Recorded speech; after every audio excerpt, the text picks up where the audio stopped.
We talk to people, I totally get it, and I thought that it became a huge distraction on what was a good plan. So when we launched the growth plan, we said we're going to reduce taxes, and we reduced the national insurance increase, we reversed that. We brought forward the 1p cut in the basic rate, and we suggested the abolition of the 45p rate. Now, I've seen the reaction. People have expressed their concerns. I've talked to MPs, I've talked to councillors, I've listened to people in the country, and I took the decision that actually this was a huge distraction on what people were saying there were really good plans. So I decided, along with the Prime Minister, that the best thing to do would simply not proceed with the abolition of the rate. Whose idea was it in the first place, Chancellor? I was responsible for the budget. It was your idea? I take full responsibility for that. I was looking around the world and looking at competitive tax rates. But I think governments have to listen. If you were a financial director in a company, or you were a hedge fund manager, and you made a mistake of this magnitude, you'd be fired. I don't think that's the case at all. I think people actually have the maturity to learn from things that they haven't gone right. And also in politics, absolutely in politics, you have to listen to people. You have to understand that you're not going to get 100% of things right all the time. And when you listen, you do have, in a spirit of humility, to take on board what people are saying. And I figured that this 45p rate was a huge distraction on a good plan, and we decided not to proceed. But you got your sums wrong. No, well, it's not a question of sums. It's a question of actually listening to people. It's not a question of arithmetic. Well, how else would you describe that emergency injection of £65 billion from the Bank of England? That's what your mistake cost.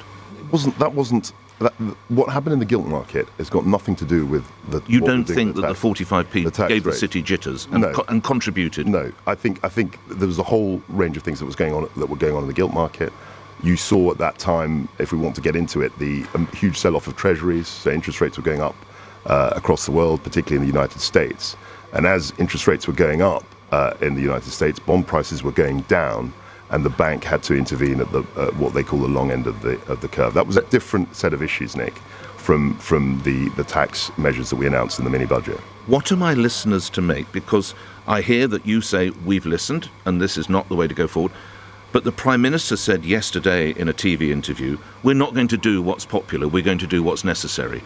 We're at sixes and sevens. What is the line? You're doing what you're hearing. The Prime Minister doesn't want to do what's popular.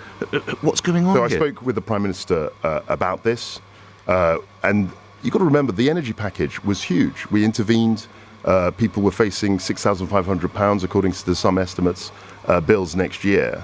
And the energy intervention meant that we've capped the average, the typical household energy bill to £2,500. That was a huge intervention, and nobody has criticised that.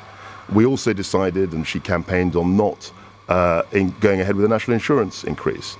Everyone's accepted that. Everyone realises that was a good policy. We've also said we want to keep Britain competitive. And we said corporation tax isn't going to go up to 25%. It's going to stay at 19%. And again, no one's had any pushback on it. There's this one element, which is the 45p rate, which was, I accept, controversial. And people have said, they don't like it. And I'm listening, and I get it. And I, in a spirit of contrition and humility, I said, actually, this doesn't make sense. We won't go ahead with the abolition of the rate. How embarrassing is it, seeing this is your first mini-budget? Look, politics, and we've had lots of reversals, if you like. People, Marcus Rashford's campaign, all sorts of things. These things happen in politics. And actually, what is big and what we should be focused on is actually listening to people. Because it's very easy to, stick our heads in the sand as politicians and say we're just going to carry on regardless. But actually, in a situation like this, where we had huge measures, the energy intervention, we said that we're going to reduce taxes. We're reducing taxes for the first time in ages. We said we're going to put more money into people's pockets, ordinary people, your listeners, viewers. And so I was very, very focused on that. And this 45p rate became a huge distraction. Okay. You say you want to listen to people. We've been to Spelthorne over the weekend, your constituency, and we are hearing from people they will have to go to the pub this winter because they can't turn on the lights or they can't turn up the gas. This is your electorate. These are your policies. What do you say to people who are going to the pub because they can't heat their homes? So that was the whole point of the energy intervention. I mean, if you look at what happened internationally, Putin's war on Ukraine, energy prices have gone up across Europe through the roof. And what the Prime Minister announced within 48 hours of becoming Prime Minister was an energy intervention that will sharply reduce the exposure. Now, I completely understand people's concerns, but we are intervening and we have intervened. And this is a problem that everyone across Europe is facing. Any more U-turns? Scrapping the cap on bankers' bonuses? Will that be U-turned, Chancellor? I've said what I've said about the 45p rate, and I'm totally focused on delivering the growth plan, on delivering the energy intervention, on making sure that the 1p reduction in the basic rate so no more U-turns. Continues. And we're totally focused on delivering the growth plan. I'll ask for a third and final. No more U-turns. We're totally focused on the growth plan. Why won't you say no more U-turns? We're totally focused on... When will it arrive? When will growth arrive? I'm not a prophet, but I'm very, very confident that the plan will deliver more growth than the high tax alternative that we had. We were in a situation which was unsustainable. We had 70-year high tax burden, and our growth projections were the worst of the G7. And I'm very, very hopeful that we're going to actually, with our growth plan, stimulate more economic activity in this country. I'll try again. When will that be? I can't say a specific date or a specific time. But what are you hoping for? What's your projection? I'm hoping for a growing economy. I'm hoping for an economy where people can actually invest. You must have projections. If I do X and Y, it equals Z. You must have an idea. Look, I'm not going to sit here and say, on the 3rd of October, I'm not suggesting that. I would never do that. Q3 of next year. I would never do that. I think what we can do is, I'm absolutely convinced that 2023 will be better for the growth plan than the opposite. If we hadn't had it, we were facing low growth and high taxes, and that was what I wanted to avoid.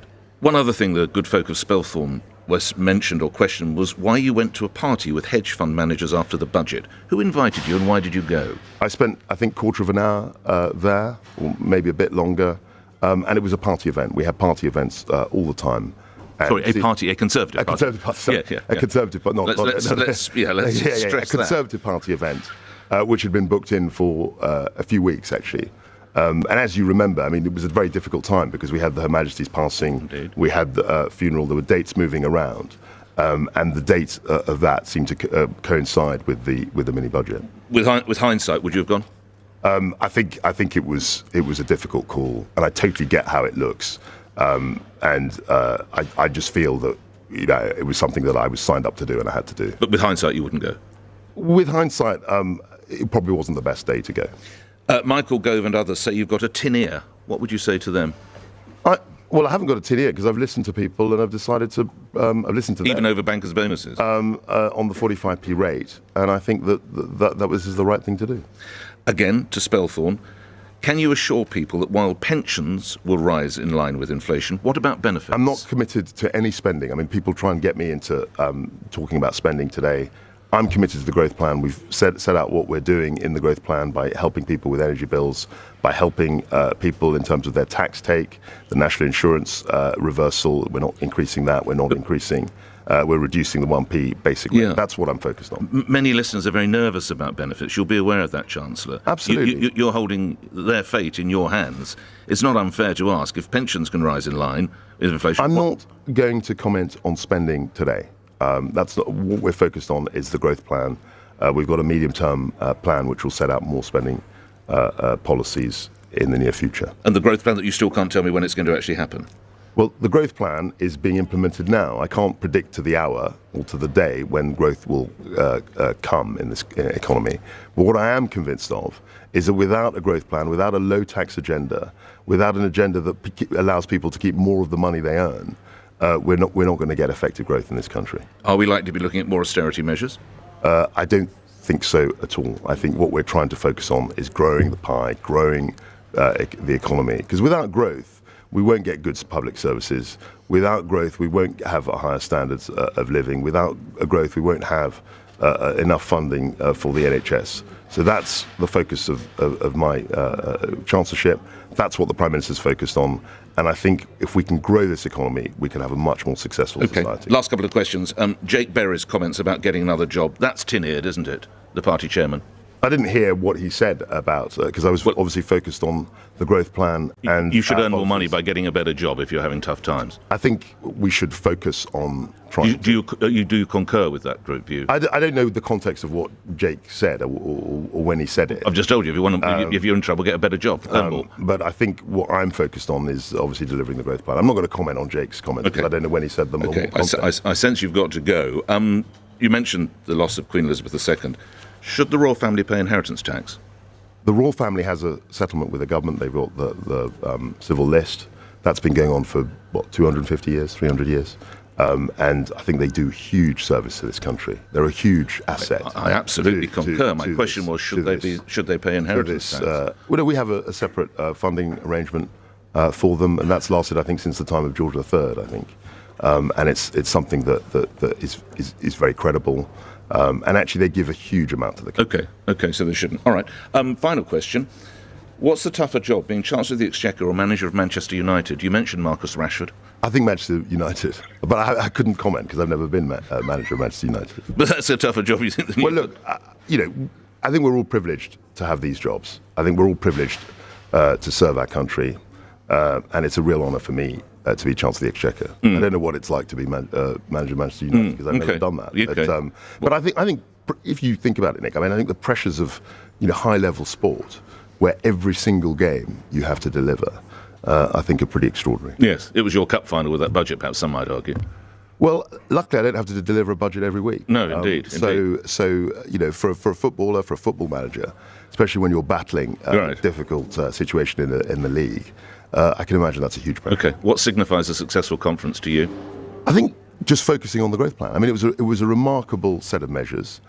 We did a huge amount. And we've reset the debate. People are talking about growth. People are talking about lower taxes in a way that they're talking favourably. Well, there's a debate. That's what's the agenda. We've set the agenda, and people are talking about how we pay for tax cuts, how we can get the economy growing. They're talking about growth in a way that they haven't been for years. And how have you prepared for the speech today? I've been preparing for the speech by being very calm. That's my watchword at the moment, and trying to really understand, get a feel for what people want to hear, because I think people expect reassurance. I think we need a measure of calm. As a nation, we've gone through this incredible period where, as you say, our late sovereign, who ruled for 70 years, passed away only 2 or 3 weeks ago. Indeed. We had a new government at the same time. We've got a new king. There's a huge, period of transition. People are concerned. And I think it's the job of senior politicians to try and reassure people that the government is on their side. Just need a word from you how you felt about that attack on you at the Labour Party conference. Absolutely astonishing. Sorry, I meant to ask you that. Absolutely astonishing. In the Labour Party, it's, you've got to be the right sort of black person, you've got to be the right sort of ethnic minority, and somehow that allows you a free pass. But if you're the wrong sort, then... What do you mean the wrong sort? Well, if you're not signed up to their agenda, then it's open season, it seems. And you've got broad shoulders. The Daily Mirror had the wrong picture on the weekend. Completely the wrong. It was a guy called Bernie, who was a banker at Bank of America, and they said it was me. And I looked at him and said, "That doesn't look like me." Have you spoken to him? I know Bernie well. I've texted him. Can we get his budget? Kwasi Kwarteng, thank you for appearing here on LBC. 4 minutes after 8. Let's get the latest news. On your radio, on Global Player, and Play LBC. leading Britain's conversation. This is LBC. From Global's newsroom at 8 o'clock. Kwasi Kwarteng has scrapped his plans to cut taxes for the highest earners, saying it had become a distraction. In a mini-budget 10 days ago,